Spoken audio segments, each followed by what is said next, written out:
ಓಂ ನಮೋ ಭಗವತೆ ವಾಸುದೇವಾಯ. ಓಂ ನಮೋ ಭಗವತೆ ವಾಸುದೇವಾಯ. ಓಂ ನಮೋ ಭಗವತೆ ವಾಸುದೇವಾಯ. ಮಮ ಜ್ಞಾನತಿಮಿರಾಂಧಸ್ಯ ಜ್ಞಾನಾಂಜನಶಲಾಕಯ ಚಕ್ಷುರುನ್ಮಿಲಿತಂ येन ತಸ್ಮೈ ಶ್ರೀ ಗುರವೇ ನಮಃ.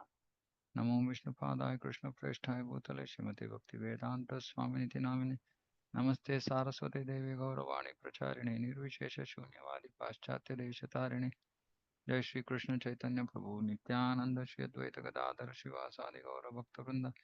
हरे कृष्ण कृष्ण कृष्ण हरे हरे, हरे राम राम राम हरे हरे.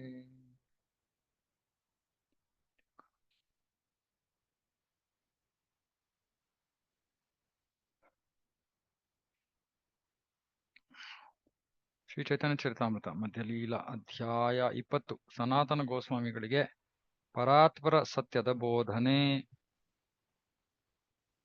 ಶ್ರೀ ಚೈತನ್ಯ ಮಹಾಪ್ರಭುಗಳಿಗೆ ನನ್ನ ವಿಶೇಷ ವಂದನೆಗಳು. ಅವರು ಅನಂತ ಹಾಗೂ ಅತ್ಯದ್ಭುತ ಐಶ್ವರ್ಯಗಳನ್ನು ಹೊಂದಿದ್ದಾರೆ. ಅವರ ಕೃಪೆಯಿಂದ ಅತಿ ಕೀಳು ವರ್ಗದಲ್ಲಿ ಹುಟ್ಟಿದ ಮನುಷ್ಯ ಕೂಡ ಭಕ್ತಿ ಸೇವೆಯ ಜ್ಞಾನವನ್ನು ಪಸರಿಸಬಹುದು.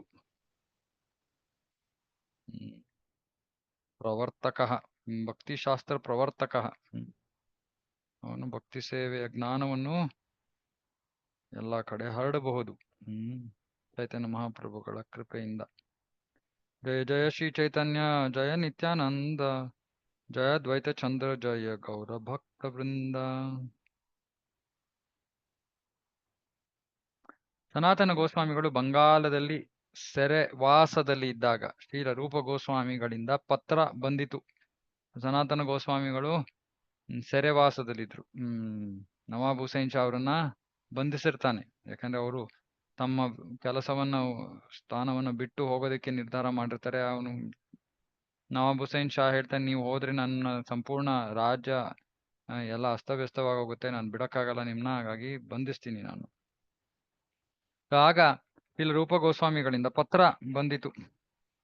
ರೂಪ ಗೋಸ್ವಾಮಿಗಳಿಂದ ಸನಾತನ ಗೋಸ್ವಾಮಿಗಳಿಗೆ ಬಂದ ಟಿಪ್ಪಣಿ ನೋಡಿ ಸನಾತನರು ಸಂತೋಷ ಭರಿತರಾದರು. ಅವರು ತಕ್ಷಣ ಮಾಂಸಾಹಾರಿಯಾದ ಸೆರೆಮನೆಯ ಮುಖ್ಯಾಧಿಕಾರಿಯನ್ನು ಕಂಡು ಕೆಳಗಿನಂತೆ ಮಾತನಾಡಿದರು. ರೂಪ ಗೋಸ್ವಾಮಿ ಅವರು ಪತ್ರದಲ್ಲಿ ಏನ್ ಬರೆದಿದ್ರೋ ಅದನ್ನು ನೋಡಿ ಸನಾತನರು ಸಂತೋಷ ಭರಿತರಾದರು. ಅವರು ತಕ್ಷಣ ಮಾಂಸಾಹಾರಿಯಾದ ಸೆರೆಮನೆಯ ಮುಖ್ಯ ಅಧಿಕಾರಿಯನ್ನು ಕಂಡು ಕೆಳಗಿನಂತೆ ಮಾತನಾಡಿದರು. ಸನಾತನ ಗೋಸ್ವಾಮಿಗಳು ಆ ಮುಸಲ್ಮಾನ ಜಿಲ್ಲಾಧಿಕಾರಿಗೆ ಹೇಳಿದರು, ಹುಜೂರ್, ನೀವು ಸಾಧು ಪುರುಷರು, ಒಳ್ಳೆ ಭಾಗ್ಯಶಾಲಿಗಳು. ನಿಮಗೆ ಕುರಾನ್ ಮತ್ತು ಅದರಂತಹ ಪ್ರಾಚೀನ ಧರ್ಮಗ್ರಂಥಗಳ ಜ್ಞಾನವಿದೆ.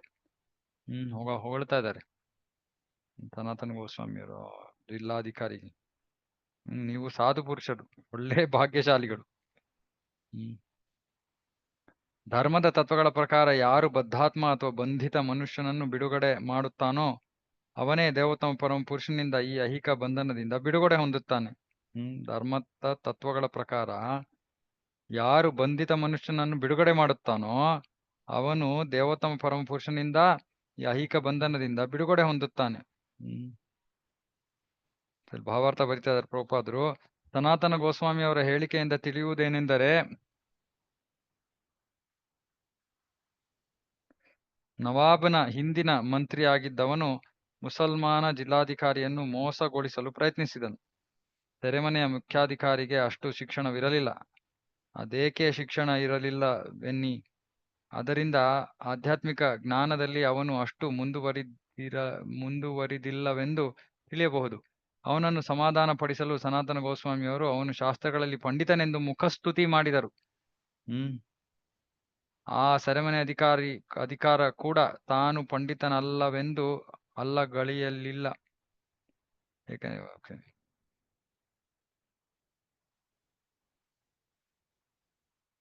ಸುಮ್ಮನೆ ಮುಖಸ್ತುತಿ ಮಾಡಿದ್ರು. ಇಷ್ಟೇ ಮುಖ್ಯ. ಓಕೆ. ಸನಾತನ ಗೋಸ್ವಾಮಿಗಳು ಮುಂದುವರಿಸಿದರು. ಪೂರ್ವದಲ್ಲಿ ನಾನು ನಿನಗೆ ಸಾಕಷ್ಟು ಒಳಿತು ಮಾಡಿದ್ದೇನೆ. ನಾನೀಗ ತೊಂದರೆಯಲ್ಲಿ ಇರುವೆನು. ದಯವಿಟ್ಟು ನನ್ನನ್ನು ಬಿಡುಗಡೆ ಮಾಡಿ ಆ ಸದ್ಭಾವನೆಯನ್ನು ಮರಳಿಸಿ. ಇಲ್ಲಿ 5,000 ಸ್ವರ್ಣ ನಾಣ್ಯಗಳಿವೆ. ದಯವಿಟ್ಟು ಇವುಗಳನ್ನು ಸ್ವೀಕರಿಸಿ. ನನ್ನನ್ನು ಬಿಡುಗಡೆ ಮಾಡುವುದರಿಂದ ನೀವು ಪುಣ್ಯದ ಕಾರ್ಯವನ್ನು ಮಾಡುತ್ತೀರಿ ಮತ್ತು ಐಹಿಕ ಲಾಭವನ್ನು ಪಡೆಯುತ್ತೀರಿ. ಹೀಗೆ ನೀವು ಒಂದೇ ಕಾಲಕ್ಕೆ 2 ರೀತಿ ಲಾಭವನ್ನು ಪಡೆಯುತ್ತೀರಿ. ಸನಾತನ ಗೋಸ್ವಾಮಿಯವರು 5,000 ಸ್ವರ್ಣ ನಾಣ್ಯಗಳನ್ನು ಕೊಟ್ಟು ನನ್ನನ್ನು ಬಿಡುಗಡೆ ಮಾಡಿ ಅಂತ ಕೇಳ್ಕೊತಾ ಇದ್ದಾರೆ.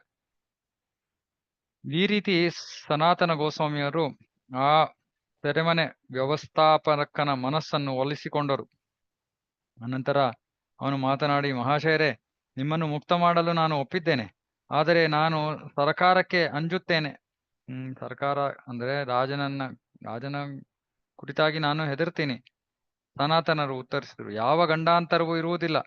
ನವಾಬನು ದಕ್ಷಿಣಕ್ಕೆ ಹೋಗಿದ್ದಾನೆ, ಅವನು ಬಂದರೆ ಅವನಿಗೆ ಹೇಳಿರಿ, ಸನಾತನರು ಬಹಿರ್ದೆಸೆಗೆ ಗಂಗಾ ನದಿ ದಂಡೆಗೆ ಹೋದಾಗ ಗಂಗೆಯನ್ನು ನೋಡಿದೊಡನೆ ಅದರಲ್ಲಿ ಹಾರಿಬಿಟ್ಟರು ಎಂದು. ಸೊ ತಮ್ಮ ಕಾರ್ಯವನ್ನು ಮಾಡೋದಿಕ್ಕೆ ಗಂಗಾ ನದಿಯ ದಂಡೆಗೆ ಹೋದ್ರು. ಗಂಗೆ ನದಿಯನ್ನು ನೋಡಿದ ತಕ್ಷಣ ಅವರು ಅದರಲ್ಲಿ ಹಾರಿಬಿಟ್ರು, ಮೃತರಾಗೋದು. ಅವನಿಗೆ ಹೇಳಿರಿ, ನಾನು ಬಹಳ ಹೊತ್ತು ಅವನನ್ನು ನೋಡಿದೆ, ಆದರೆ ಅವನ ಸುಳಿವೇ ಸಿಗಲಿಲ್ಲ. ಅವನು ಬೇಡಿ ಸಹಿತ ಹಾರಿದ ಕಾರಣ ಅವನು ನೀರಿನಲ್ಲಿ ಮುಳುಗಿದನು ಮತ್ತು ಅವನು ತೆರೆಗಳಲ್ಲಿ ಕೊಚ್ಚಿ ಹೋದನು. ಈ ಕಥೆಯನ್ನು ಹೇಳಿ, ನೀನು ಅಂಜುವ ಕಾರಣವಿಲ್ಲ. ನಾನು ಈ ದೇಶದಲ್ಲಿಯೇ ಇರುವುದಿಲ್ಲ. ನಾನು ಭಿಕ್ಷುಕನಾಗಿ ಪವಿತ್ರ ನಗರವಾದ ಮಕ್ಕಾಕ್ಕೆ ಹೋಗುತ್ತೇನೆ. ಮಕ್ಕಾಗೆ ಹೋಗ್ತೀನಿ ನಾನು ಅಂತ ಹೇಳ್ತಾರೆ. ಸನಾತನ ಗೋಸ್ವಾಮಿ ಮಾಂಸಾಹಾರಿಯ ಮನಸ್ಸು ಇನ್ನೂ ಸಿದ್ಧವಾಗಿಲ್ಲವೆಂಬುದನ್ನು ಅರಿತರು. ಅನಂತರ ಅವರು 7,000 ಬಂಗಾರದ ನಾಣ್ಯಗಳನ್ನು ಅವನ ಮುಂದೆ ರಾಶಿ ಹಾಕಿದರು. ಮಾಂಸಾಹಾರಿಯು ನಾಣ್ಯಗಳನ್ನು ನೋಡಿ ಆಕರ್ಷಿತನಾದ. ಅನಂತರ ಅವನು ಒಪ್ಪಿದ. ಆ ರಾತ್ರಿಯೇ ಸನಾತನರ ಬೇಡಿಯನ್ನು ಮುರಿದು ಗಂಗಾ ನದಿಯನ್ನು ದಾಟಲು ಬಿಟ್ಟ. ಸನಾತನ ಗೋಸ್ವಾಮಿಗಳು ಹೀಗೆ ಬಂಧಮುಕ್ತರಾದರು. ಆದರೂ ಅವರಿಗೆ ಕೋಟೆಯ ಬದಿಯ ಹಾದಿಯಿಂದ ನಡೆಯುವುದಾಗಲಿಲ್ಲ.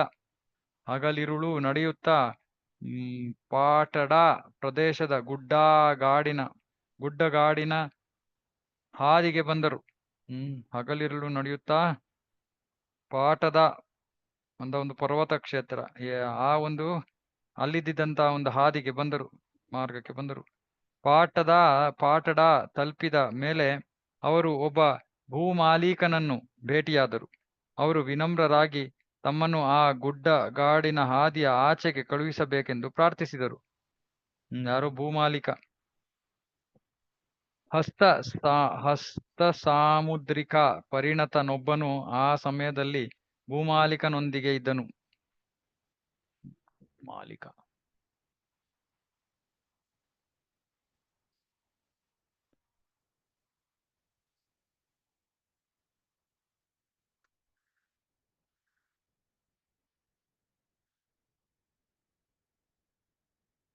ಪಾಟಡಾ ಲ್ಯಾಂಡ್ ಹೋಲ್ಡರ್. ಓಕೆ.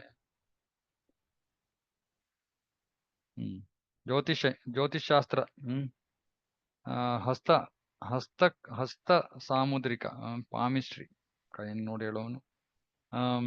ಪರಿಣತೊಬ್ಬನು ಆ ಸಮಯದಲ್ಲಿ ಭೂಮಾಲೀಕನೊಂದಿಗೆ ಇದ್ದನು. ಸನಾತನರ ಬಗ್ಗೆ ಬಲ್ಲ ಅವನು ಭೂಮಾಲೀಕನ ಕಿವಿಯಲ್ಲಿ ಕೆಳಗಿನಂತೆ ಪಿಸುಗುಟ್ಟಿದನು. ಅವನು ಹೇಳ್ತಾನೆ, ಈ ಮನುಷ್ಯ ಸನಾತನನ ಬಳಿ 8 ಬಂಗಾರದ ನಾಣ್ಯಗಳಿವೆ. ಇದನ್ನು ಕೇಳಿದ ಭೂಮಾಲೀಕನು ಆನಂದಪಟ್ಟು ಸನಾತನ ಗೋಸ್ವಾಮಿಗಳಿಗೆ ಕೆಳಗೆ ಹೇಳಿದಂತೆ ಮಾತನಾಡಿದನು. ಭೂಮಾಲೀಕ ಹೇಳ್ತಾನೆ, ನನ್ನ ಜನರೊಂದಿಗೆ ನೀವು ರಾತ್ರಿಯಲ್ಲಿ ಆ ಬೆಟ್ಟದ ಹಾದಿಯನ್ನು ದಾಟುವಂತೆ ಮಾಡುವೆ. ನೀವು ಈಗ ಅಡಿಗೆಯನ್ನು ಮಾಡಿಕೊಂಡು ಊಟವನ್ನು ಮಾಡಿರಿ. ಊಟ ಮಾಡ್ಕೊಳ್ಳಿ, ಆಮೇಲೆ ಆ ಬೆಟ್ಟದ ಹಾದಿಯನ್ನು ದಾಟುವಂತೆ ನಾನು ನಿಮಗೆ ಎಲ್ಲ ಏರ್ಪಾಡು ಮಾಡ್ತೀನಿ. ಹೀಗೆ ಹೇಳುತ್ತಾ ಭೂಮಾಲೀಕನು ಸನಾತನರಿಗೆ ಅಡಿಗೆ ಮಾಡಲು ಕಾಳುಗಳನ್ನು ಕೊಟ್ಟನು. ಸನಾತನರು ಅನಂತರ ನದಿಯ ದಂಡೆಗೆ ಹೋಗಿ ಸ್ನಾನವನ್ನು ಮಾಡಿದರು. ಸನಾತನರು 2 ದಿವಸ ಉಪವಾಸ ಇದ್ದುದರಿಂದ ಅಡಿಗೆ ಮಾಡಿ ಉಂಡರು. ಆದರೂ ನವಾಬನ ಹಿಂದಿನ ಮಂತ್ರಿಗಳಾಗಿದ್ದರಿಂದ ಸುತ್ತಲಿನ ಪರಿಸ್ಥಿತಿಯ ಬಗ್ಗೆ ಆಲೋಚಿಸಿದರು. ಸನಾತನರು ನವಾಬನ ಹಿಂದಿನ ಮಂತ್ರಿಯಾಗಿದ್ದರಿಂದ ಅವರು ಖಂಡಿತ ರಾಜತಾಂತ್ರಿಕವನ್ನು ಅರಿತಿದ್ದರು. ಅದರಿಂದ ಅವರು ವಿಚಾರ ಮಾಡಿದರು, ಈ ಭೂಮಾಲೀಕನು ನನಗೆ ಏಕೆ ಇಷ್ಟು ಗೌರವವನ್ನು ತೋರಿಸಿದ? ಹೀಗೆ ವಿಚಾರಿಸುತ್ತಾ ತಮ್ಮ ಸೇವಕನಾದ ಈಶಾನನ್ನು ಕೇಳಿದರು. ಈಶಾನ, ನಿನ್ನ ಬಳಿ ಬೆಲೆ ಬಾಳುವ ವಸ್ತು ಇದೆ ಎಂದು ನಾನು ಭಾವಿಸುತ್ತೇನೆ. ಆಗ ಈಶಾನ ಉತ್ತರಿಸ್ತಾರೆ, ಹೌದು, ನನ್ನ ಬಳಿ 7 ಬಂಗಾರದ ನಾಣ್ಯಗಳಿವೆ. 7 ಅಲ್ಲ 8 ಇದ್ದಿದ್ದು, ಆದ್ರೆ ಸುಳ್ಳು ಹೇಳ್ತಾ ಇದ್ದೇನೆ. ಫಸ್ಟ್ 7 ಅಂತ ಹೇಳ್ತಾ ಇದ್ದೇನೆ ಈಶಾನ. ಇದನ್ನು ಕೇಳುತ್ತಾ ಸನಾತನ ಗೋಸ್ವಾಮಿಯವರು ತಮ್ಮ ಸೇವಕನನ್ನು ದಂಡಿಸಿದರು. ಆಗ ಅವನಿಗೆ ಹೇಳುತ್ತಾ, ನೀನು ಈ ಯಮಗಂಟೆಯನ್ನು ಅದೇಕೆ ತಂದಿರುವೆ ಎಂದರು. ತದನಂತರ ಸನಾತನ ಗೋಸ್ವಾಮಿಗಳು ಆ 7 ನಾಣ್ಯಗಳನ್ನು ತಮ್ಮ ಕೈಗೆ ತೆಗೆದುಕೊಂಡು ಭೂಮಾಲೀಕನ ಹತ್ತಿರ ಹೋದರು. ಬಂಗಾರದ ನಾಣ್ಯಗಳನ್ನು ಹಿಡಿದುಕೊಂಡು ಕೆಳಗಿನಂತೆ ಹೇಳಿದರು. ನನ್ನ ಬಳಿ 7 ಬಂಗಾರದ ನಾಣ್ಯಗಳಿವೆ. ದಯವಿಟ್ಟು ಇವುಗಳನ್ನು ಸ್ವೀಕರಿಸಿ ಧಾರ್ಮಿಕ ದೃಷ್ಟಿಯನ್ನಿರಿಸಿ ನನ್ನನ್ನು ಈ ಬೆಟ್ಟದ ಹಾದಿಯಿಂದ ಆಚೆಗೆ ಹೋಗುವಂತೆ ಮಾಡಿರಿ. ನಾನು ಸರ್ಕಾರದ ಸೆರೆಯಾಳು. ನನಗೆ ಕೋಟೆ ಗೋಡೆಯ ಹಾದಿಯಿಂದ ಹೋಗಲು ಬರುವುದಿಲ್ಲ. ಕೋಟೆ ಗೋಡೆಯ ಹಾದಿಯಿಂದ ಹೋಗಲು ಬರುವುದಿಲ್ಲ. ಈ ಹಣವನ್ನು ತೆಗೆದುಕೊಂಡು ನನ್ನನ್ನು ಈ ಗುಡ್ಡದ ಹಾದಿಯಿಂದ ಪಾರಾಗುವಂತೆ ಮಾಡಿದರೆ ಪುಣ್ಯ ಬರುತ್ತದೆ. ಮುಗುಳು ನಗುತ್ತಾ ಭೂಮಾಲೀಕನು ಹೇಳಿದನು, ನೀವು ಇವುಗಳನ್ನು ಕೊಡುವ ಮುನ್ನವೇ ನಿಮ್ಮ ಸೇವಕನ ಬಳಿ 8 ಬಂಗಾರದ ನಾಣ್ಯಗಳಿವೆ ಎಂದು ನನಗೆ ತಿಳಿದಿತ್ತು. ಇವತ್ತಿನ ರಾತ್ರಿ ನಿಮ್ಮನ್ನು ಕೊಂದು ನಿಮ್ಮ ನಾಣ್ಯಗಳನ್ನು ತೆಗೆದುಕೊಳ್ಳುವವನಿದ್ದೆ ನಾನು.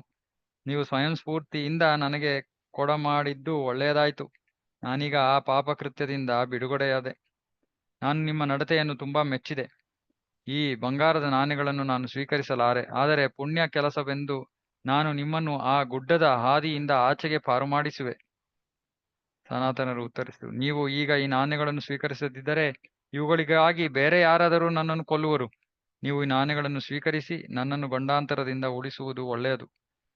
ಈ ಒಡಂಬಡಿಕೆಯಾದ ಮೇಲೆ ಭೂಮಾಲೀಕನು ಸನಾತನ ಗೋಸ್ವಾಮಿಯವರ ಜೊತೆ 4 ರಕ್ಷಕರನ್ನು ಕಳಿಸಿದ. ಅವರು ಇಡೀ ರಾತ್ರಿ ಆ ಅಡವಿಯ ಹಾದಿಯಲ್ಲಿ ಹೋದರು. ಹೀಗೆ ಅವರನ್ನು ಗುಡ್ಡಗಾಡಿನ ಹಾದಿಯ ಮೇಲೆ ಕರೆತಂದರು. ಗುಡ್ಡವನ್ನು ದಾಟಿದ ಮೇಲೆ ಸನಾತನ ಗೋಸ್ವಾಮಿ ತಮ್ಮ ಸೇವಕನಿಗೆ ಹೇಳಿದರು, ನಿನ್ನ ಬಳಿ ಬಂಗಾರದ ನಾಣ್ಯಗಳಲ್ಲಿ ಏನಾದರೂ ಉಳಿದಿದೆ ಎಂದು ನನ್ನ ಭಾವನೆ. ಈಶಾನ ಹೇಳಿದ, ನನ್ನ ಬಳಿ ಇನ್ನೂ 1 ಬಂಗಾರದ ನಾಣ್ಯವಿದೆ. ಸನಾತನ ಗೋಸ್ವಾಮಿ ಹೇಳ್ತಾರೆ, ಈ ನಾಣ್ಯವನ್ನು ತೆಗೆದುಕೊಂಡು ನಿನ್ನ ಮನೆಗೆ ಮರಳಿ ಹೋಗು. ಈಶಾನನ್ನು ಬಿಟ್ಟ ಮೇಲೆ ಸನಾತನ ಗೋಸ್ವಾಮಿಗಳು ಕೈಯಲ್ಲಿ ಭಿಕ್ಷಾಪಾತ್ರೆಯನ್ನು ತೆಗೆದುಕೊಂಡು ಮುಂದೆ ಪ್ರಯಾಣ ಬೆಳೆಸಿದರು. ಒಂದು ಹರಕು ಕಂಬಳಿ ಹೊದ್ದುಕೊಂಡರು. ಆಗ ಅವರು ತಮ್ಮೆಲ್ಲ ಆತಂಕದಿಂದ ದೂರವಾದರು. ಭಿಕ್ಷಾಪಾತ್ರೆಯನ್ನು ತೆಗೆದುಕೊಂಡ್ರು. ಯಾರು? ನವಾಬನ ಮಂತ್ರಿ ಆಗಿದ್ದವರು, ಅಷ್ಟು ಹಣವಂತರು. ಆದ್ರೆ ಇವಾಗ ಎಲ್ಲವನ್ನು ಬಿಟ್ಬಿಟ್ಟು ನೆಮ್ಮದಿಯಿಂದ ಇದ್ಬಿಟ್ರು. ಯಾವ ಆತಂಕವಿಲ್ಲದೆ ಅವರು ಮುಂದೆ ಸಾಕ್ತಾರೆ. ಒಂದು ಹರ್ಕಲು ಕಂಬಳಿ ಹೊದ್ಕೊಂಡು. ನಾವು ತಿಳ್ಕೋಬೇಕು, ನಮ್ಮ ಜೀವನದಲ್ಲಿ ಯಾವುದೋ ಒಂದು ಸಮಯದಲ್ಲಿ ನಾವು ಈ ಭೌತಿಕ ಆರಾಮು ಇವೆಲ್ಲವನ್ನ ತ್ಯಜಿಸಕ್ಕೆ ಸಿದ್ಧರಾಗಿರ್ಬೇಕು. ಯಾಕಂದ್ರೆ ಇದ್ಯಾವುದಕ್ಕೂ ನಾವು ಅಂಟ್ಕೊಂಡಿದ್ರು ಕೂಡ ಭಗವಂತನ ಧಾಮಕ್ಕೆ ಹೋಗಕ್ಕಾಗಲ್ಲ. ಇವೆಲ್ಲವನ್ನು ತ್ಯಜಿಸಕ್ಕೆ ನಾವು ಸಿದ್ಧರಾಗಿರ್ಬೇಕು. ಇವತ್ತು ಅಲ್ಲ ನಾಳೆ ಹಂತಕ್ಕೆ ಬರ್ಲೇಬೇಕು ನಾವು. ಇಲ್ಲಾಂದ್ರೆ ನಾವು ಭಗವಂತನ ಧಾಮಕ್ಕೆ ಹೋಗಕ್ಕೆ ಆಗೋದಿಲ್ಲ. ನಾವು ಹೋದ್ವಾರ ಅಹೋಬಲಕ್ಕೆ ಒಂದು ಯಾತ್ರೆಗೆ ಹೋಗಿದ್ವಿ. ಅವಾಗ ಯಾರೋ ಹೇಳ್ತಾ ಇದ್ರು ಹಿಂಗೆ, ನಾವು ಅವ್ರಿಬ್ರಿಗೆ ಒಂದು ರೂಮ್ ಬೇಕು ಅಂತ ಕೇಳಿದ್ರು. ನಾವು ಕೊಟ್ಟಿದ್ವಿ. ಆದ್ರೆ ಯಾವ್ದೋ ಕಾರಣಾಂತರಗಳಿಂದ ನಮಗೆ ಎಷ್ಟು ರೂಮ್ಗಳು ಅವ್ರು ಅಲೋಕೇಟ್ ಮಾಡ್ಬೇಕಾಯ್ತು ಮಾಡಿರ್ಲಿಲ್ಲ. ಹಾಗಾಗಿ ಸಮಸ್ಯೆ ಆಯ್ತು ನಮಗೆ. ನಾವೆಲ್ಲರನ್ನೂ ರಿಕ್ವೆಸ್ಟ್ ಮಾಡ್ಕೊಂಡ್ವಿ, ಹೀಗೆ ನಿಮ್ಮ ರೂಮ್ಗಳಲ್ಲಿ ಒಬ್ಬರೊಬ್ರನ್ನ ಎಕ್ಸ್ಟ್ರಾ ಹಾಕೊಡಿ ಅಂತ. ಈ ರೂಮಲ್ಲಿ ಇಬ್ಬರೇ ಇದ್ರು, 3 ಜನ ಹಾಕ್ಬೋದಾಯ್ತು. ಆದ್ರೆ ಅವ್ರು ಒಪ್ಕೊಳ್ಳಿಲ್ಲ. ಹೇಳಿದ್ರು ಇಲ್ಲ, ನಮ್ಗೆ ಮುಜುಗರ ಆಗತ್ತೆ ಅಂತ. ಅದೇ ಅನ್ಕೋತಾ ಇದ್ದೆ ನಾನು, ಎಷ್ಟೊಂದ್ ಜನ ಭಕ್ತರು ಎಷ್ಟೋ ವರ್ಷಗಳಿಂದ ಭಕ್ತಿಯಲ್ಲಿ ಇರ್ತಾರೆ. ಆದ್ರೆ ಹೀಗೆ ಇನ್ನೂ ನಾನು ನನ್ನದು ಅಥವಾ ನನ್ನ ಆರಾಮ, ನನ್ನ ಅನುಕೂಲತೆ ಇವೆಲ್ಲ ಪರಿಗಣಿಸೋದು. ಇನ್ನೊಬ್ರು ಯಾರೋ ಹೇಳಿದ್ರು, ಅಯ್ಯೋ ಅದ್ ಹೆಂಗೆ ಬೇರೆಯವ್ರ ಜೊತೆ ಇರಕಾತೆ, ಬಾತ್ರೂಮ್ ಎಲ್ಲ ಒಂದೇ ಬಾತ್ರೂಮ್ನ ಎಲ್ಲ ಉಪಯೋಗಿಸ್ತಾರಲ್ಲ ಅಂತ. ಅದಕ್ಕೆ ಅನ್ಕೋತಾ, ಒಂದು ಬಾತ್ರೂಮ್ಗೋಸ್ಕರ ಕೃಷ್ಣನ ಹತ್ರ ಹೋಗೋದಕ್ಕೆ ಇವರು ಹಿಂಜರಿತಾ ಇದ್ದಾರೆ. ಯಾಕೆ? ಭೌತಿಕ ವ್ಯಾಮೋಹ, ಭೌತಿಕವಾಗಿ ಅಂಟ್ಕೊಂಡಿರೋದು ಬಾತ್ರೂಮ್ಗೆ. ಅದು ಯಾತ್ರೆ ಎಲ್ಲಿದ್ರೆ ಎಷ್ಟೊತ್ತು ನಾವು ಒಂದು ರೂಮ್ ಒಳಗಿರ್ತೀವಿ. ಬೆಳಗ್ಗೆ ಬಾತ್ರೂಮ್ ಹೋಗೋದು, ಸ್ನಾನ ಮಾಡೋದು, ಹೊರಡೋದು, ರಾತ್ರಿ ಬರೋದು, ಮಲ್ಕೊಡೋದು. ಅಷ್ಟಕ್ಕೆ ಆ ರೂಮ್ ಮೇಲೆ ಎಷ್ಟು ನಮಗೆ ವ್ಯಾಮೋಹ ನೋಡಿ. ಇಷ್ಟೇ ನಮ್ದು. ಇವೆಲ್ಲವನ್ನ ಬಿಡಕ್ಕೆ ತಯಾರಾಗಿರ್ಬೇಕು. ಇಲ್ಲಾಂದ್ರೆ ಭಗವದ್ಧಾಮಕ್ಕೆ ಹೋಗಕ್ ಸಾಧ್ಯ ಇಲ್ಲ.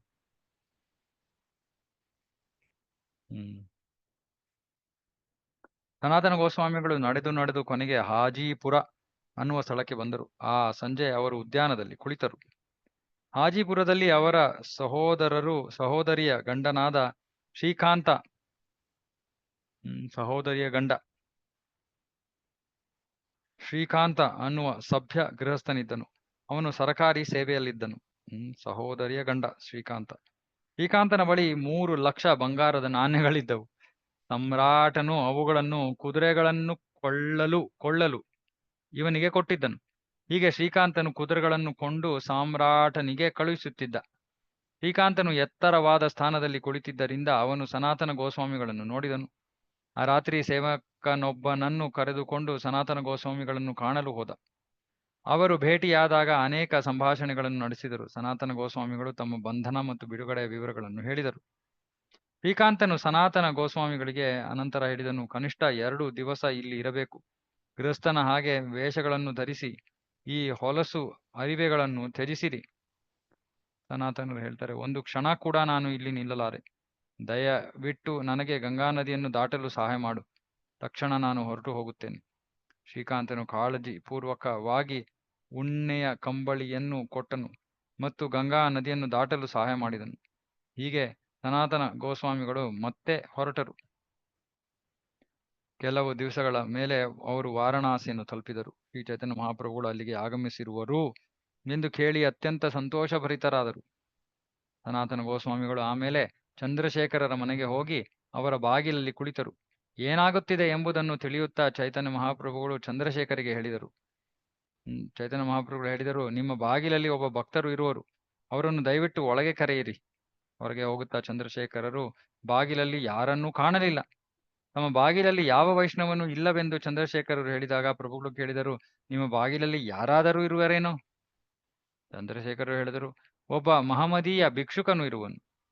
ಚೈತನ್ಯ ಮಹಾಪ್ರಭುಗಳು ತಕ್ಷಣ ಹೇಳಿದರು, ಅವರನ್ನು ಇಲ್ಲಿಗೆ ಕರೆಯಿರಿ. ಚಂದ್ರಶೇಖರರು ಇನ್ನೂ ಬಾಗಿಲಲ್ಲಿ ಕುಳಿತಿದ್ದ ಸನಾತನ ಗೋಸ್ವಾಮಿಗಳೊಡನೆ ಮಾತನಾಡಿದರು.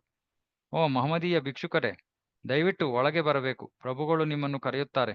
ಈ ಆಜ್ಞೆಯನ್ನು ಕೇಳಿ ಸನಾತನ ಗೋಸ್ವಾಮಿಗಳು ಸಂತುಷ್ಟರಾಗಿ ಚಂದ್ರಶೇಖರರ ಮನೆಯನ್ನು ಪ್ರವೇಶಿಸಿದರು. ಶ್ರೀ ಚೈತನ್ಯ ಮಹಾಪ್ರಭುಗಳು ಸನಾತನ ಗೋಸ್ವಾಮಿಯವರು ಅಂಗಳದಲ್ಲಿ ಬರುವುದನ್ನು ನೋಡಿ ಅವಸರದಿಂದ ಅವರ ಬಳಿ ಹೋದರು. ಅವರನ್ನು ಅಪ್ಪಿಕೊಂಡ ಮೇಲೆ ಅವರಲ್ಲಿ ಆನಂದಾತಿರೇಕದ ಪ್ರೇಮವು ಉಮ್ಮಳಿಸಿತು. ಚೈತನ್ಯ ಮಹಾಪ್ರಭುಗಳು ಸನಾತನ ಗೋಸ್ವಾಮಿಗಳನ್ನು ಸ್ಪರ್ಶಿಸಿದೊಡನೆ ಸನಾತನರ ದೈವೋನ್ಮಾದ ಪ್ರೀತಿ ತುಂಬಿ ಹೊರಚಲಿತು. ತೊದಲುವ ನುಡಿಯಿಂದ ಅವರು, ಪ್ರಭುಗಳೇ, ನನ್ನನ್ನು ಸ್ಪರ್ಶಿಸಬೇಡಿರಿ ಎಂದರು. ಚೈತನ್ಯ ಮಹಾಪ್ರಭುಗಳು ಮತ್ತು ಸನಾತನ ಗೋಸ್ವಾಮಿಯರು ಭುಜಕ್ಕೆ ಭುಜ ಹಚ್ಚಿ ಒಂದೇ ಸಮನೆ ಅಳಹತ್ತಿದರು. ಇದನ್ನು ನೋಡಿ ಚಂದ್ರಶೇಖರರು ಆಶ್ಚರ್ಯಚಕಿತರಾದರು. ಚೈತನ್ಯ ಮಹಾಪ್ರಭುಗಳು ಸನಾತನ ಗೋಸ್ವಾಮಿಯವರ ಕೈ ಹಿಡಿದು ಒಳಗೆ ಕರೆದುಕೊಂಡು ಹೋಗಿ ತಮ್ಮ ಬದಿಗೆ ಉನ್ನತ ಸ್ಥಳದಲ್ಲಿ ಕೂಡಿಸಿಕೊಂಡರು. ಚೈತನ್ಯ ಮಹಾಪ್ರಭುಗಳು ತಮ್ಮ ದಿವ್ಯ ಹಸ್ತದಿಂದ ಸನಾತನ ಗೋಸ್ವಾಮಿಯವರ ದೇಹದ ಮೇಲೆ ಕೈಯಾಡಿಸ ಹತ್ತಲು ಅವರು, ಪ್ರಭುಗಳೇ, ದಯವಿಟ್ಟು ನನ್ನನ್ನು ಸ್ಪರ್ಶಿಸಬೇಡಿ ಎಂದರು. ಪ್ರಭುಗಳು ಉತ್ತರಿಸಿದರು, ನನ್ನನ್ನು ಶುದ್ಧ ಮಾಡಿಕೊಳ್ಳಲು ನಿಮ್ಮನ್ನು ನಾನು ಸ್ಪರ್ಶಿಸುತ್ತೇನೆ. ಏಕೆಂದರೆ ನಿಮ್ಮ ಭಕ್ತಿ ಸೇವೆಯ ಬಲದ ಮೇಲೆ ನೀವು ಇಡೀ ವಿಶ್ವವನ್ನೇ ಶುದ್ಧ ಮಾಡಬಹುದು. ನಿಮ್ಮಂತಹ ಸಮರ್ಥ ಪುಣ್ಯ ಪುರುಷರೆಂದರೆ ನೀವೇ ಯಾತ್ರಾ ಸ್ಥಳಗಳಿದ್ದಂತೆ. ಅವರು ತಮ್ಮ ಪರಿಶುದ್ಧತೆಯಿಂದ ಭಗವಂತನ ನಿರಂತರ ಸಹಚಾರಿಗಳಾಗಿರುತ್ತಾರೆ. ಆದ ಕಾರಣ ಅವರು ತೀರ್ಥಯಾತ್ರಾ ಸ್ಥಳಗಳನ್ನು ಕೂಡ ಪರಿಶುದ್ಧಗೊಳಿಸಬಹುದು. ಭಾಗವತದ ಶ್ಲೋಕ ಇದು.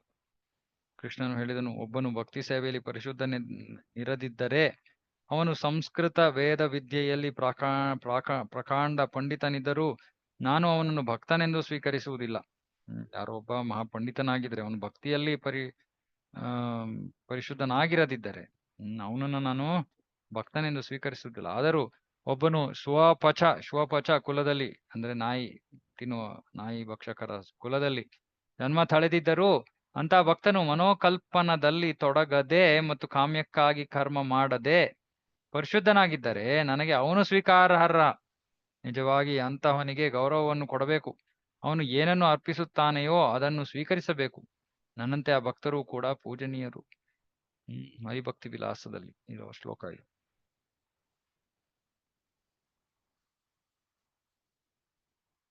ನಮೇ ಭಕ್ತಶ್ಚತುರ್ವೇದಿ ಮದ್ಭಕ್ತ ಶ್ವಪಚ ಪ್ರಿಯ ತಸ್ಮೈ ದೇಯಂ ತಥೋಗ್ರಾಹ್ಯಂ ಸಚ ಪೂಜ್ಯೋ ಯಥಾ ಹಿ ಅಹಂ. ಕೃಷ್ಣ ಹೇಳ್ತಾನೆ, ನನ್ನಷ್ಟೇ ಅವನು ಪೂಜನೀಯ.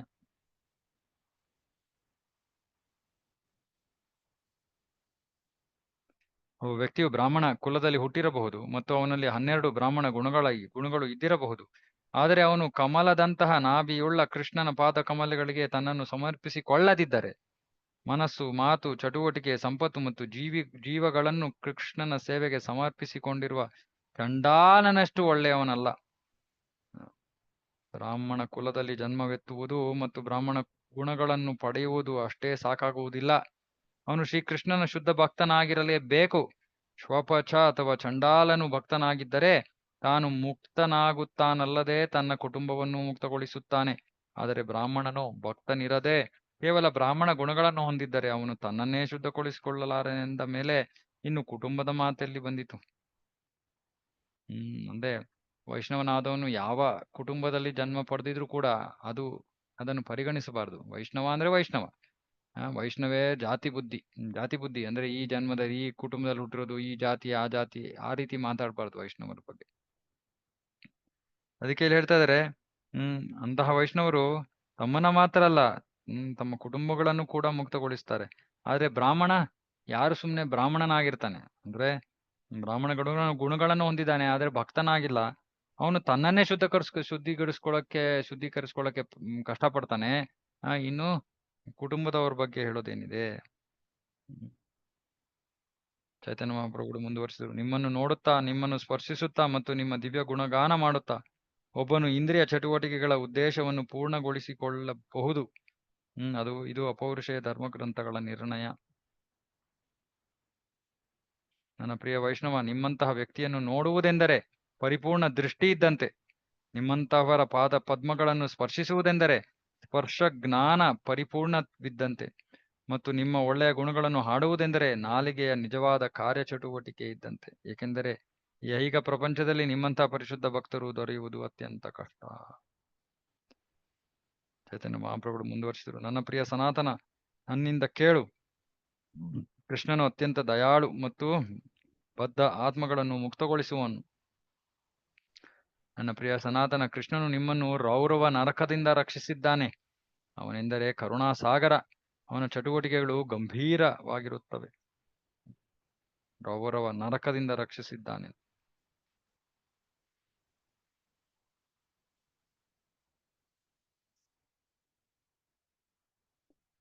ಸನಾತನರು ಉತ್ತರಿಸಿದರು, ಕೃಷ್ಣನಾರೋ ನನಗೆ ಗೊತ್ತಿಲ್ಲ.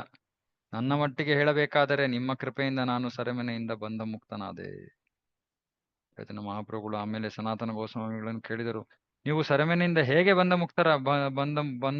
ಮುಕ್ತರಾದಿರಿ? ಸನಾತನರು ಆಗ ಆರಂಭದಿಂದ ಅಂತ್ಯದವರೆಗೆ ಆ ಕಥೆಯನ್ನು ಹೇಳಿದರು.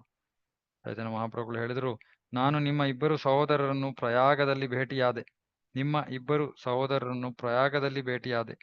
ರೂಪ ಮತ್ತು ಅನುಪಮ ಅವರೀಗ ವೃಂದಾವನಕ್ಕೆ ಹೋಗಿದ್ದಾರೆ. ಚೈತನ್ಯ ಮಹಾಪ್ರಭುಗಳು ಆಜ್ಞೆಯಂತೆ ಸನಾತನ ಗೋಸ್ವಾಮಿಗಳು ತಪನ ಮಿಶ್ರ ಮತ್ತು ಚಂದ್ರಶೇಖರ ಇಬ್ಬರನ್ನು ಭೇಟಿಯಾದರು. ತಪನ ಮಿಶ್ರರು ಅನಂತರ ಸನಾತನರನ್ನು ಆಹ್ವಾನಿಸಿದರು. ಚೈತನ್ಯ ಮಹಾಪ್ರಭುಗಳು ಸನಾತನರಿಗೆ ಕ್ಷೌರ ಮಾಡಿಸಿಕೊಂಡು ಬರಲು ಹೇಳಿದರು. ಇದರ ನಂತರ ಚೈತನ್ಯ ಮಹಾಪ್ರಭುಗಳು ಚಂದ್ರಶೇಖರರನ್ನು ಕರೆದರು ಮತ್ತು ಸನಾತನ ಗೋಸ್ವಾಮಿಗಳನ್ನು ಅವರೊಡನೆ ಕರೆದುಕೊಂಡು ಹೋಗಲು ಹೇಳಿದರು. ಅವರು ಸನಾತನರ ಪ್ರಸ್ತುತ ವೇಷವನ್ನು ಕಳಚಲು ಹೇಳಿದರು. ಆಮೇಲೆ ಚಂದ್ರಶೇಖರರು ಸನಾತನ ಗೋಸ್ವಾಮಿಗಳನ್ನು ಸಭ್ಯ ಗೃಹಸ್ಥರಂತೆ ಕಾಣಿಸುವ ಹಾಗೆ ಮಾಡಿದರು. ಅವರನ್ನು ಸ್ನಾನಕ್ಕೆ ಗಂಗಾ ನದಿಗೆ ಕರೆದುಕೊಂಡು ಹೋದರು. ಅನಂತರ ಹೊಸ ಬಟ್ಟೆಗಳನ್ನು ತಂದುಕೊಟ್ಟರು.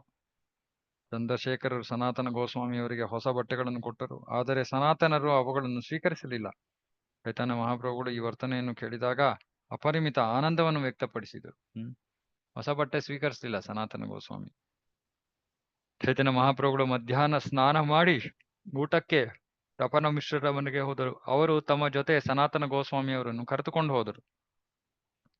ಈ ಚೈತನ್ಯ ಮಹಾಪ್ರಭುಗಳು ಕಾಲುಗಳನ್ನು ತೊಳೆದುಕೊಂಡು ಊಟಕ್ಕೆ ಕುಳಿತರು. ಅವರು ತಪನ ಮಿಶ್ರರಿಗೆ ಸನಾತನ ಗೋಸ್ವಾಮಿಗಳಿಗೂ ಭೋಜನವನ್ನು ಹಾಕಿರಿ ಎಂದು ಹೇಳಿದರು. ತಪನ ಮಿಶ್ರರು ಅನಂತರ ಹೇಳಿದರು, ಸನಾತನರು ಕೆಲವು ಕರ್ತವ್ಯಗಳನ್ನು ನೆರವೇರಿಸಬೇಕಿದೆ. ಆದ್ದರಿಂದ ಅವರು ಈಗ ಭೋಜನವನ್ನು ಸ್ವೀಕರಿಸಲಾರರು. ಊಟವಾದ ಮೇಲೆ ಉಳಿದ ಕೆಲವು ಆಹಾರವನ್ನು ಅವರಿಗೆ ಕೊಡುತ್ತೇನೆ. ಚೈತನ್ಯ ಮಹಾಪ್ರಭುಗಳು ಭೋಜನವಾದ ಮೇಲೆ ಕೆಲ ಸಮಯ ವಿಶ್ರಾಂತಿ ಪಡೆದರು. ತಪನ ಮಿಶ್ರರು ಚೈತನ್ಯ ಮಹಾಪ್ರಭುಗಳು ಬಿಟ್ಟ ಆಹಾರವನ್ನು ಸನಾತನ ಗೋಸ್ವಾಮಿಗಳಿಗೆ ಕೊಟ್ಟರು. ಈ ಉದ್ದೇಶದಿಂದ ಅವ್ರು ಹೇಳಿದ್ದಾರೆ, ಅವ್ರಿಗೇನೋ ಕೆಲಸ ಇದೆ, ಅವ್ರು ಆಮೇಲೆ ತಗೋತಾರೆ ಅಂತ.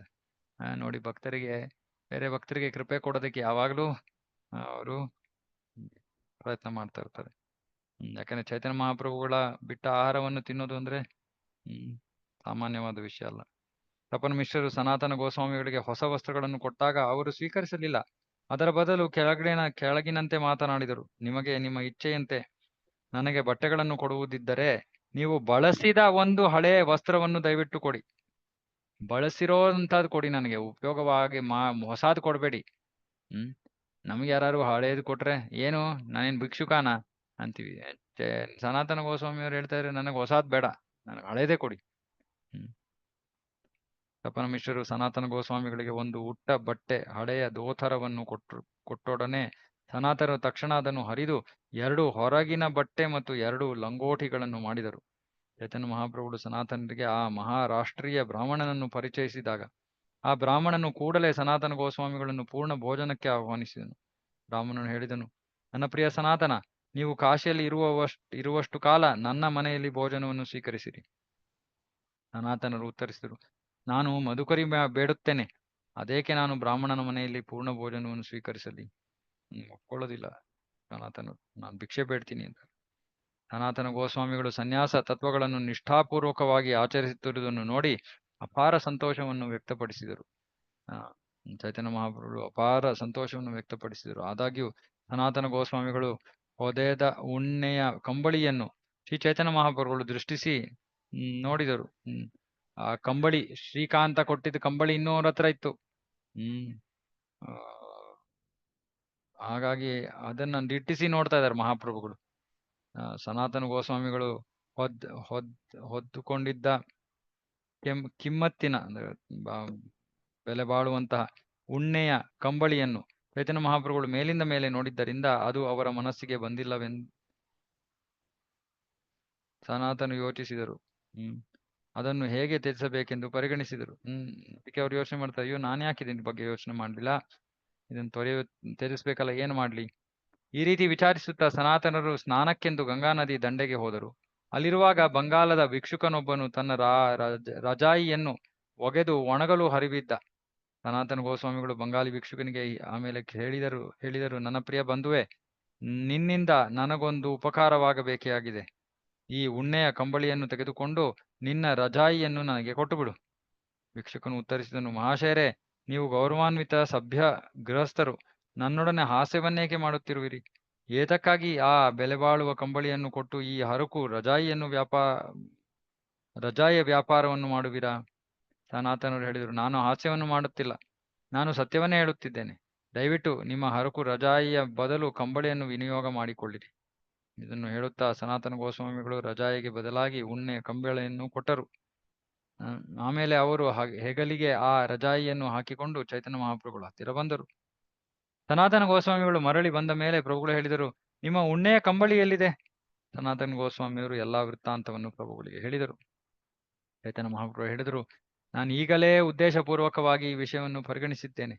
ಕೃಷ್ಣನು ದಯಾಮಯನಾಗಿರುವುದರಿಂದ ನಿಮ್ಮ ಐಹಿಕ ಪದಾರ್ಥಗಳಲ್ಲಿಯ ಆಸಕ್ತಿಯನ್ನು ನಿರರ್ಥಕಗೊಳಿಸಿದ್ದಾನೆ.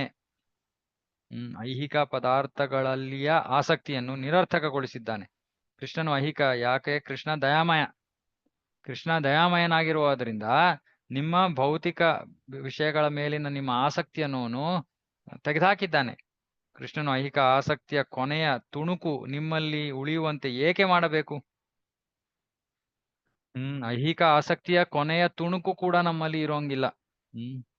ಒಳ್ಳೆಯ ವೈದ್ಯನು ರೋಗವನ್ನು ಶಮನ ಮಾಡಿದ ಮೇಲೆ ರೋಗದ ಶೇಷವನ್ನು ಉಳಿಯದಂತೆ ಮಾಡುತ್ತಾನೆ. ಮಧುಕರಿ ವೃತ್ತಿಯನ್ನು ಮಾಡುವುದು ಮತ್ತು ಬೆಲೆ ಬಾಳುವ ಕಂಬಳಿಯನ್ನು ಹೊದ್ದಿಕೊಳ್ಳುವುದು ಪರಸ್ಪರ ವಿರುದ್ಧವಾಗಿವೆ. ಇದರಿಂದ ಒಬ್ಬನು ತನ್ನ ಆಧ್ಯಾತ್ಮಿಕ ಶಕ್ತಿಯನ್ನು ಕಳೆದುಕೊಳ್ಳುತ್ತಾನೆ.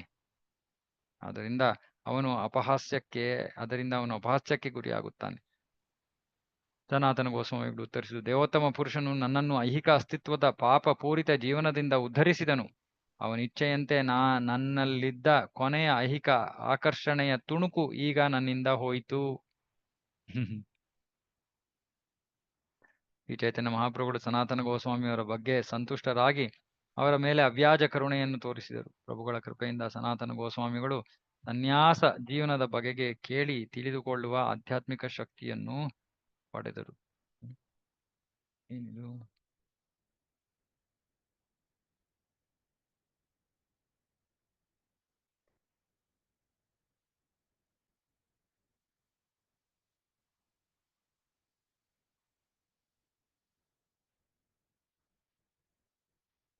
ಸನ್ಯಾಸ ಜೀವನದ ಬಗ್ಗೆ ಅಲ್ಲ. ಅಯ್ಯೋ ರಾಮ, ಅದಕ್ಕೆ ಏನು ಟ್ರಾನ್ಸ್ಲೇಟ್ ಮಾಡ್ತಾರ?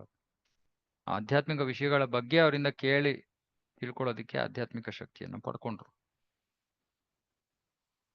ಯಾಕೆ? ಪ್ರಭುಗಳ ಕೃಪೆಯಿಂದ. ಚೈತನ್ಯ ಮಹಾಪ್ರಭುಗಳು ಈ ಮೊದಲು ರಾಮಾನಂದ ರಾಯರಿಗೆ ಆಧ್ಯಾತ್ಮಿಕ ಪ್ರಶ್ನೆಗಳನ್ನು ಕೇಳಿದ್ದರು. ಪ್ರಭುಗಳ ಅವ್ಯಾಜ ಕರುಣೆಯಿಂದ ರಾಮಾನಂದ ರಾಯರು ಸರಿಯಾದ ಉತ್ತರಗಳನ್ನು ಕೊಟ್ಟಿದ್ದರು. ಈಗ ಪ್ರಭುಗಳ ಕೃಪೆಯಿಂದ ಸನಾತನ ಗೋಸ್ವಾಮಿಗಳು ಪ್ರಭುಗಳನ್ನು ಪ್ರಶ್ನಿಸಿದರು. ಚೈತನ್ಯ ಮಹಾಪ್ರಭುಗಳು ಸ್ವತಃ ಸತ್ಯವನ್ನು ಒದಗಿಸಿದರು. ಚೈತನ್ಯ ಮಹಾಪ್ರಭುಗಳು ದೇವೋತ್ತಮ ಪರಮ ಪುರುಷ ಸ್ವತಃ ಸನಾತನ ಗೋಸ್ವಾಮಿಗಳಿಗೆ ಶ್ರೀಕೃಷ್ಣನ ಸ್ವರೂಪವನ್ನು ಹೇಳಿದರು. ಸನಾತನ ಗೋಸ್ವಾಮಿಗಳಿಗೆ ಕೃಷ್ಣನ ಸ್ವರೂಪವನ್ನು ಹೇಳಿದರು. ಅವರು ಕೃಷ್ಣನ ಮಧುರ ಪ್ರೀತಿ, ಅವನ ವೈಯಕ್ತಿಕ ಐಶ್ವರ್ಯ ಮತ್ತು ಭಕ್ತಿ ಸೇವೆಯ ಉಲ್ಲಾಸಗಳನ್ನು ಕೂಡ ಹೇಳಿದರು.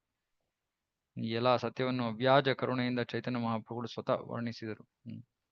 ಕೃಷ್ಣನ ಮಧುರ ಪ್ರೀತಿ, ಅವನ ಐಶ್ವರ್ಯ ಮತ್ತೆ ಭಕ್ತಿ ಸೇವೆಯ ಉಲ್ಲಾಸಗಳನ್ನು ಸನಾತನ ಗೋಸ್ವಾಮಿಗಳು ಬಾಯಲ್ಲಿ ಹುಲ್ಲು ಕಡ್ಡಿಯನ್ನು ಹಾಕಿಕೊಂಡು ನತ ಮಸ್ತಕರಾಗಿ ಚೈತನ್ಯ ಮಹಾಪ್ರಭುಗಳ ಚರಣ ಕಮಲಗಳನ್ನು ದೃಢವಾಗಿ ಹಿಡಿದರು. ವಿನಮ್ರರಾಗಿ ಕೆಳಗಿನಂತೆ ಮಾತನಾಡಿದರು. ನಾನು ಕೀಳು ಕುಲದಲ್ಲಿ ಹುಟ್ಟಿದೆ. ನನ್ನ ಸಹವಾಸಿಗಳೆಲ್ಲ ಕೀಳು ವರ್ಗದ ಜನರು. ನಾನಾಗಿಯೇ ಪತನ ಹೊಂದಿದೆ. ನಾನು ಮನುಷ್ಯರಲ್ಲಿ ಅತ್ಯಂತ ಕೀಳು. ನಿಜವಾಗಿಯೂ ನಾನು ನನ್ನ ಜೀವನವನ್ನು ಪಾಪಮಯ ಐಹಿಕ ಬಾವಿಯಲ್ಲಿ ಬಿದ್ದು ಕಳೆದೆ. ನನಗೆ ಯಾವುದು ಕಲ್ಯಾಣಕರವಾದದ್ದು, ಯಾವುದು ಅಹಿತವಾದದ್ದು ಅನ್ನುವುದು ತಿಳಿದಿಲ್ಲ. ಅಪನಾರ ಹಿತ ಇಚು ನಾ ಜಾನಿ, ಗ್ರಾಮ್ಯ ವ್ಯವಹಾರೇ ಪಂಡಿತ ತಾಯಿ ಸತ್ಯಮಾನಿ. ಆದಾಗ್ಯೂ ಸಾಮಾನ್ಯ ವ್ಯವಹಾರದಲ್ಲಿ ನಾನೊಬ್ಬ ಪ್ರಕಾಂಡ ಪಂಡಿತನೆಂದು ಜನರು ಭಾವಿಸುತ್ತಾರೆ. ನಾನು ಕೂಡ ಅವರ ಹಾಗೆಯೇ ಭಾವಿಸುತ್ತೇನೆ.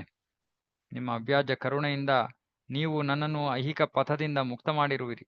ಈಗ ಅದೇ ಅವ್ಯಾಜ ಕೃಪೆಯಿಂದ ದಯವಿಟ್ಟು ನನ್ನ ಕರ್ತವ್ಯವೇನು ಎಂದು ತಿಳಿಸಿ. ನಾನು ಯಾರು?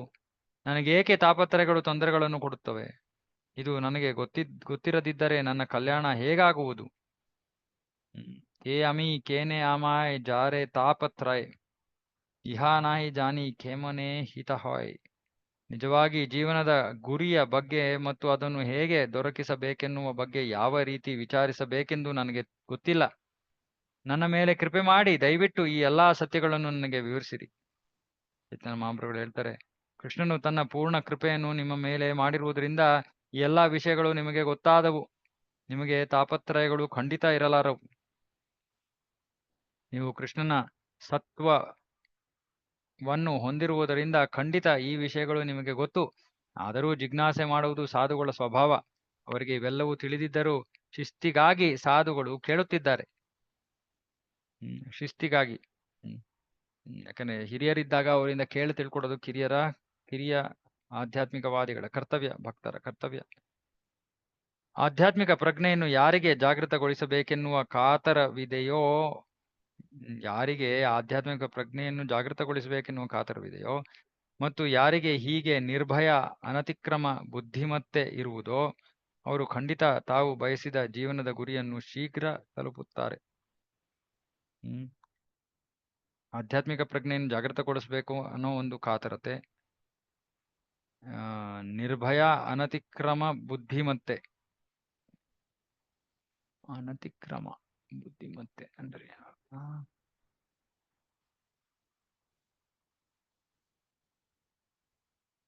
ವಿಪದ ಇಲ್ಲಿಯಲ್ಲಿ ತಿರುಗದೇ ಇರುವಂತಹದ್ದು, ಅಂದ್ರೆ ಭಕ್ತಿ ಸೇವೆಯಲ್ಲಿ ದೃಢವಾಗಿ ಸ್ಥಿತವಾಗಿರುವಂತಹ ಬುದ್ಧಿ.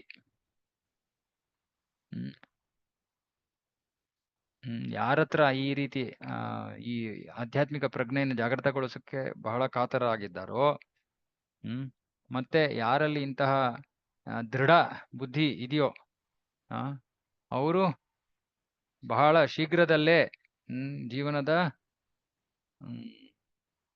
ಬಯಸಿದ ಜೀವನದ ಗುರಿಯನ್ನು ಶೀಘ್ರದಲ್ಲೇ ತಲುಪುತ್ತಾರೆ. ಒಂದು ನಿಮಿಷ.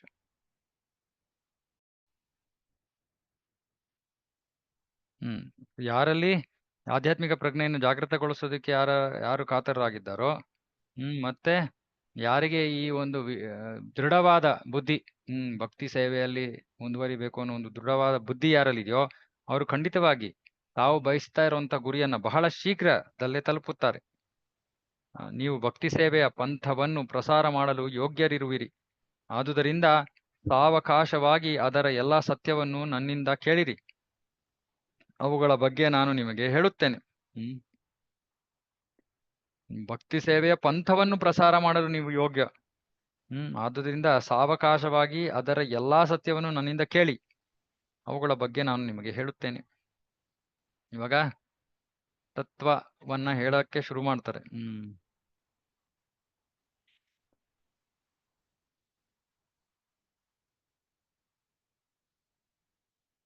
ಶ್ರೀಕೃಷ್ಣನ ಶಾಶ್ವತ ಸೇವಕನಾಗುವುದು ಜೀವಿಯ ಸಹಜ ಸ್ಥಿತಿ.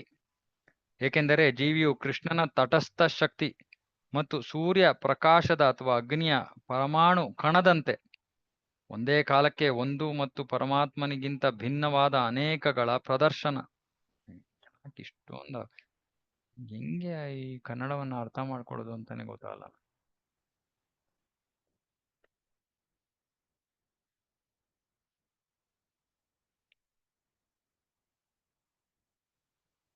ಓಕೆ. ಕೃಷ್ಣನ ಸನಾತನ ಸೇವಕನಾಗಿರುವುದು ಜೀವಿಯ ಸ್ವರೂಪ ಸ್ಥಿತಿ. ಏಕೆಂದರೆ ಅವನು ಕೃಷ್ಣನ ತಟಸ್ಥ ಶಕ್ತಿ ಮತ್ತು ಸೂರ್ಯ ಕಿರಣ ಅಥವಾ ಬೆಂಕಿಯ ಒಂದು ಕಿಡಿಯಂತೆ ಭಗವಂತನೊಂದಿಗೆ ಒಂದು ಆದರೂ ಬೇರೆ. ಭಗವಂತನೊಂದಿಗೆ ಒಂದು ಆಗಿದ್ದರೂ ಬೇರೆ. ಅಚಿಂತ್ಯ ಭೇದ ಅಭೇದ. ಭಗವಂತನೊಂದಿಗೆ ಒಂದು ಯಾಕಂದ್ರೆ ಭಗವಂತನಿಂದ ಬಂದಿರೋದು, ಆದ್ರೆ ಬೇರೆ ಯಾಕಂದ್ರೆ ಇವನು ಅಣು, ಭಗವಂತ ವಿಭು. ಜೀವಿಯ ಸ್ಥಾನವನ್ನ ಇಲ್ಲಿ ವಿವರಿಸ್ತಾ ಇದ್ದಾರೆ. ಇದೆಲ್ಲ ನಾವು ಬಹಳ ಸತಿ ಕೇಳಿರುವಂತದ್ದೇ. ಜೀವಿ ಕೃಷ್ಣನ ಸನಾತನ ಸೇವಕ, ಅದು ಅವನ ಸ್ವರೂಪ ಸ್ಥಿತಿ. ಏಕೆಂದ್ರೆ ಅವನು ಕೃಷ್ಣನ ತಟಸ್ಥ ಶಕ್ತಿ. ಕೃಷ್ಣನಲ್ಲಿ 3 ತರಹದ ಶಕ್ತಿ ಇದೆ: ಅಂತರಂಗ, ಬಹಿರಂಗ, ತಟಸ್ಥ. ಇವನು ಬಹಿರಂಗ, ಇದು ತಟಸ್ಥ ಶಕ್ತಿ. ಮತ್ತೆ ಕೃಷ್ಣನೊಂದಿಗೆ ಅವನು ಒಂದೇ ಆಗಿದ್ದರೂ ಬೇರೆ. ಒಂದೇ ಹೇಗೆ? ಆ ಕೃಷ್ಣನಿಂದ ಬಂದಿರೋದ್ರಿಂದ ಒಂದೇ, ಅರೆ ಶಕ್ತಿಯಲ್ಲಿ ಪರಿಮಾಣದಲ್ಲಿ ಅವನು ಬಹಳ ಚಿಕ್ಕವನು, ಪ್ರಭು ವಿಭು ದೊಡ್ಡವನು. ಭಗವಂತನ ಶಕ್ತಿ ಅಪಾರವಾದದ್ದು, ಜೀವಿಯ ಶಕ್ತಿ ಬಹಳ ಅಲ್ಪವಾದದ್ದು. ಹಾಗಾಗಿ ಅವನು ಬೇರೆ, ಆದರೆ ಒಂದೇ. ಯಾಕೆಂದರೆ ಭಗವಂತನಲ್ಲಿರೋ ಎಲ್ಲಾ ಗುಣಗಳನ್ನು ಜೀವಿ ಹೊಂದಿದ್ದಾನೆ. ಇದು ಜೀವಿಯ ಸ್ಥಿತಿ.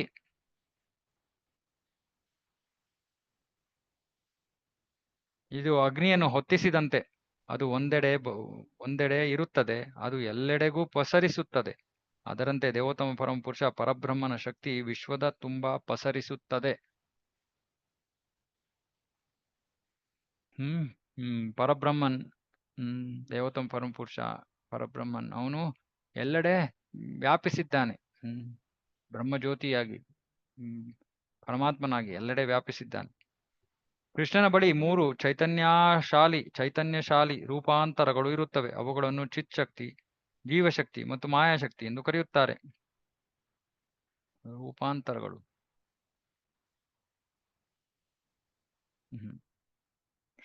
ಚೈತನ್ಯಶಾಲಿ ರೂಪಾಂತರಗಳು.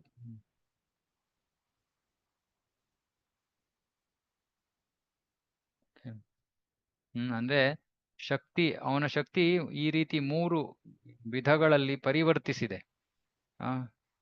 ಶಕ್ತಿ ಪರಿವರ್ತಿತವಾಗಿದೆ. ಒಂದು ಆಧ್ಯಾತ್ಮಿಕ ಶಕ್ತಿ, ಇನ್ನೊಂದು ಜೀವಶಕ್ತಿ, ಇನ್ನೊಂದು ಭ್ರಾಮಕ ಶಕ್ತಿ. ಮೂಲತಃ ಕೃಷ್ಣನದು ಆಧ್ಯಾತ್ಮಿಕ ಶಕ್ತಿ. ಜೀವಶಕ್ತಿ ಕೂಡ ಆಧ್ಯಾತ್ಮಿಕ. ಆದಾಗ್ಯೂ ಇನ್ನೊಂದು ಮಾಯಾಶಕ್ತಿ ಇದೆ. ಅದು ಕಾಮ್ಯಕರ್ಮಗಳಿರುವ ಶಕ್ತಿ. ಅದು ಪರಮಾತ್ಮನ ತೃತೀಯ ಶಕ್ತಿ. ಮೂಲತಃ ಕೃಷ್ಣ ಶಕ್ತಿ ಆಧ್ಯಾತ್ಮಿಕವಾದದ್ದು ಮತ್ತು ಜೀವಶಕ್ತಿಯು ಕೂಡ ಆಧ್ಯಾತ್ಮಿಕವಾದದ್ದು. ಆದರೆ ಈ ಭ್ರಾಮಕ ಶಕ್ತಿ, ಅದು ಕಾಮ್ಯ ಕರ್ಮವನ್ನು ಒಳಗೊಂಡಿದೆ. ಭ್ರಾಮಕ ಶಕ್ತಿ ಅದು ಭಗವಂತನ 3ನೇ ಶಕ್ತಿ. ಅದು ಕೂಡ ಆಧ್ಯಾತ್ಮಿಕವೇ, ಆದರೆ ಭೌತಿಕವಾಗಿ ಕಾರ್ಯವೆಸಗುತ್ತೆ. ಹಾಗಾಗಿ ಅದನ್ನ ಭೌತಿಕ ಅಂತ ಹೇಳ್ಬೋದು. ಆದರೆ ಆಧ್ಯಾತ್ಮಿಕ ಶಕ್ತಿ ಸಂಪೂರ್ಣ ಅಂತರಂಗ ಶಕ್ತಿ ಆಧ್ಯಾತ್ಮಿಕವಾದದ್ದು. ಜೀವಶಕ್ತಿಯು ಕೂಡ ಆಧ್ಯಾತ್ಮಿಕವಾದದ್ದು. ಆದರೆ ಈ ಬಹಿರಂಗ ಶಕ್ತಿ, ಭ್ರಾಮಕ ಶಕ್ತಿ, ಇದು ಆಧ್ಯಾತ್ಮಿಕವಾಗಿದ್ರೂ ಕೂಡ ಭೌತಿಕವಾಗಿ ಕಾರ್ಯವೆಸಗುವುದರಿಂದ ಅದು ಭೌತಿಕ ಶಕ್ತಿ ಅಂತ ಅದನ್ನು ಹೇಳ್ಬೋದು.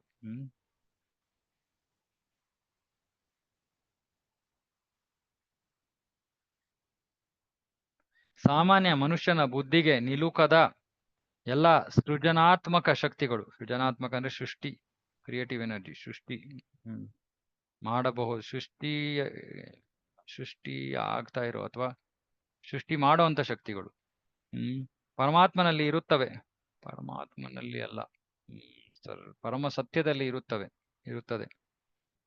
ಈ ಅಚಿಂತ್ಯ ಶಕ್ತಿಗಳು ಸೃಷ್ಟಿ ಸ್ಥಿತಿ ಲಯಗಳ ಪ್ರಕ್ರಿಯೆಯಲ್ಲಿ ಕಾರ್ಯ ಮಾಡುತ್ತವೆ.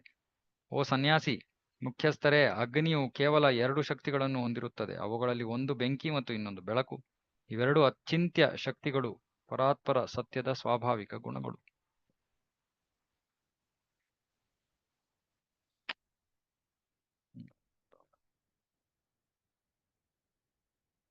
ಏನ್ ಟ್ರಾನ್ಸ್ಲೇಷನ್ ಮಾಡ್ತಾರಪ್ಪ. ಸ್ವಲ್ಪ ತತ್ವ ಜಾಸ್ತಿ ಆಗ್ಬಿಟ್ರೆ ಎಲ್ಲ ತಪ್ಪು.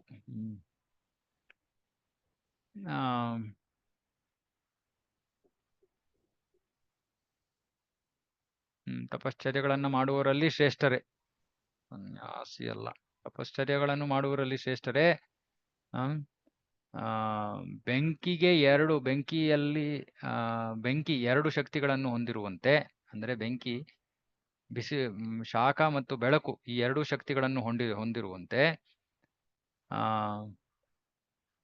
ಈ ಅಚಿಂತ್ಯ ಸೃಜನಾತ್ಮಕ ಶಕ್ತಿಗಳು ಅವು ಪರಮ ಸತ್ಯದ ಸ್ವಾಭಾವಿಕ ನ್ಯಾಚುರಲ್ ಕ್ಯಾರೆಕ್ಟರಿಸ್ಟಿಕ್ಸ್.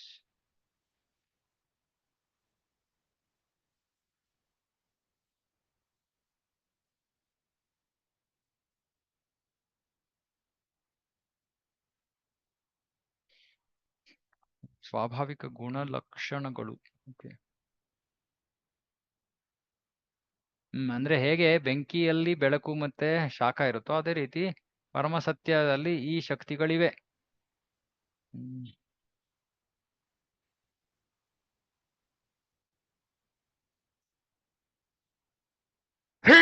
ಕೃಷ್ಣ.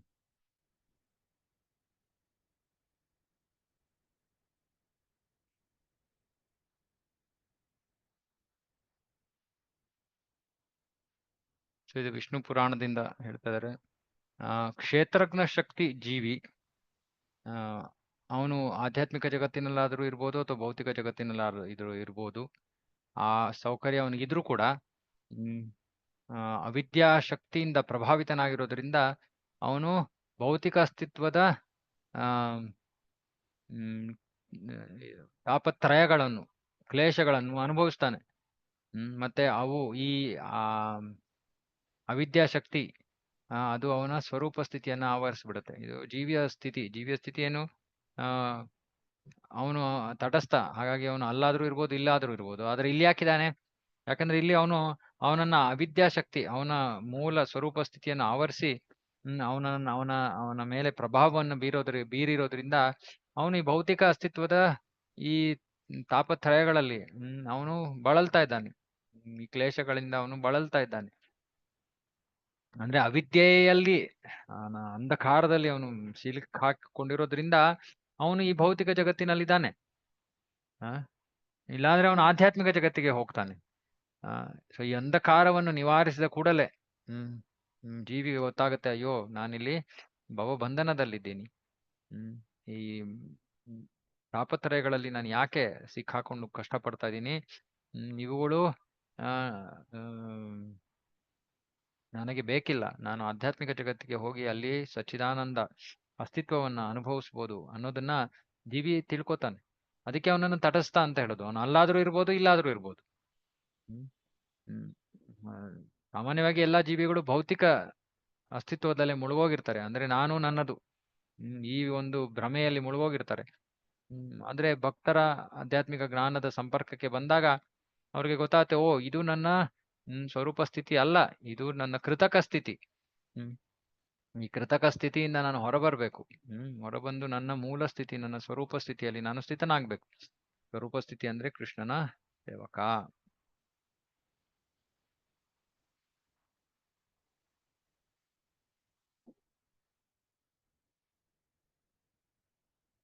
ಓಕೆ.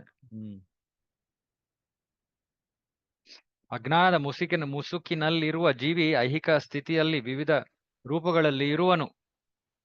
ಹೀಗೆ ಅವನು ಸರಿ ಪ್ರಮಾಣದಲ್ಲಿ ಐಹಿಕ ಶಕ್ತಿಯ ಪ್ರಭಾವದಿಂದ ಮುಕ್ತನಾಗುತ್ತಾನೆ. ಸರಿ ಪ್ರಮಾಣದಲ್ಲಿ ಅಂದ್ರೆ ಪ್ರಪೋರ್ಷನೇಟ್.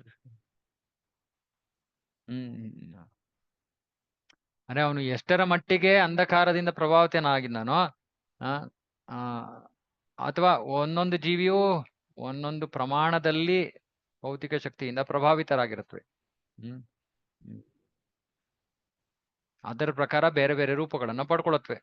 ಯಾರೋ ತುಂಬಾ ಭೌತಿಕ ಶಕ್ತಿಯಿಂದ ಪ್ರಭಾವಿತರಾಗಿದ್ರೆ ಅವರು ತಮೋ ಗುಣದಲ್ಲಿರ್ತಾರೆ ಅಥವಾ ಹೀಗೆ. ಬೇರೆ ಬೇರೆ ಗುಣಗಳಿಂದ ಯಾವ ರೀತಿ ಅವರು ಪ್ರಭಾವಿತರಾಗಿದ್ದಾರೋ ಅಂತಹ ಭೌತಿಕ ಶರೀರವನ್ನ ಪಡ್ಕೋತಾರೆ. ತುಂಬಾ ಅಂಧಾಕಾರದಲ್ಲಿ ಇರುವಂತ ಜೀವಿ ಅಂದ್ರೆ ಮರ. ತಮೋಗುಣ. ತಮೋಗುಣದಲ್ಲಿ ಇರೋದ್ರಿಂದ ಅದಕ್ಕೆ ಇಂತಹ ಶರೀರ ಸಿಕ್ಕಿದೆ. ಹಾಗೆ.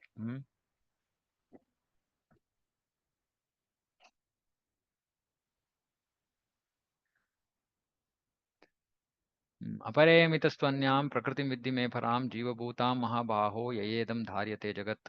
ಭಗವದ್ಗೀತೆ 7ನೇ ಶ್ಲೋಕ, 7ನೇ ಶ್ಲೋಕ. ಅರ್ಜುನನಿಗೆ ಕೃಷ್ಣ ಹೇಳ್ತಾ ಇದ್ದಾನೆ, ಅಪರೇಯಂ, ಈ ಅಪರಾಶಕ್ತಿಯನ್ನು ಬಿಟ್ಟು ಅರ್ಜುನ ಪ್ರಕೃತಿ ವಿದ್ಧಿ ಮೇ ಪರಾಂ, ಒಂದು ಪರಾಶಕ್ತಿ ಇದೆ.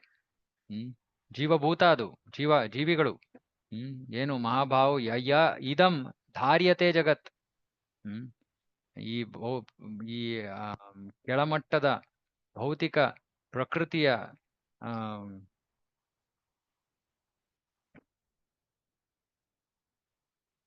ಸಂಪನ್ಮೂಲಗಳನ್ನ ಅವನು ದುರುಪಯೋಗ ಪಡಿಸ್ಕೊಳ್ತಾ ಇದ್ದಾನೆ. ಎಕ್ಸ್ಪ್ಲಾಯ್ಟಿಂಗ್, ದುರುಪಯೋಗ.